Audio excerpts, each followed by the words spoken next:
శ్వేత అనే అమ్మాయి ఒక ఫ్యాషన్ డిజైనర్. పని కోసం ఆమె చాలా రాష్ట్రాలు తిరిగింది. చివరికి ఆమె హైదరాబాద్ నగరానికొచ్చింది.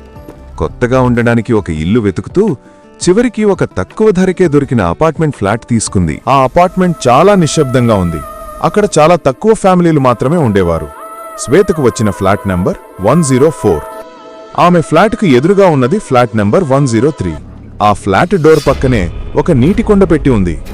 అది చూసి శ్వేత కొంచెం ఆశ్చర్యపోయింది. ఇక్కడ ఈ కుండ ఎందుకు పెట్టారు అని అనుకుంది. కొంతసేపటి తర్వాత శ్వేతకి టీ తాగాలని అనిపించింది. ఎదురింటి వాళ్లతో పరిచయం చేసుకుందాం అనుకుంది. అని అనుకుని ఫ్లాట్ డోర్ తట్టింది.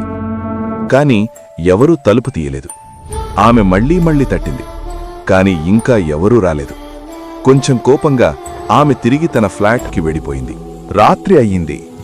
శ్వేత నిద్రపోవడానికి పడుకుంది.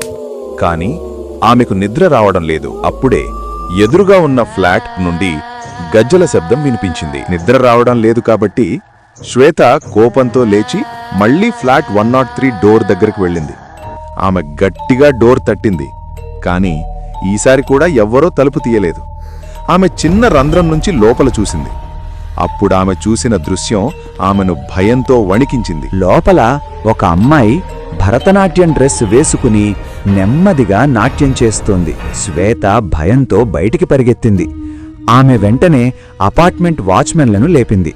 వాళ్లల్లో ఒక ముసలి వాచ్మెన్ నెమ్మదిగా ఇలా చెప్పాడు. చాలా సంవత్సరాల క్రితం ఫ్లాట్ 103లో ఒక కుటుంబం ఉండేది. వాళ్లకి ఒక కూతురుండేది. ఆమెకి భరతనాట్యం అంటే చాలా ఇష్టం. కాని ఆమె తల్లిదండ్రులు ఆమెకు బలవంతంగా వివాహం చేస్తామన్నారు. అది ఆమెకు చాలా బాధగా అనిపించింది. ఒకరోజు ఆమె ఆ బాధ తట్టుకోలేక పాయిజన్ తాడి చనిపోయింది. ఆ రోజు నుంచి ప్రతి రాత్రి ఫ్లాట్ నుండి గజ్జల శబ్దం వినిపిస్తుంది. వాచ్మెన్ కథ ముగించాడు.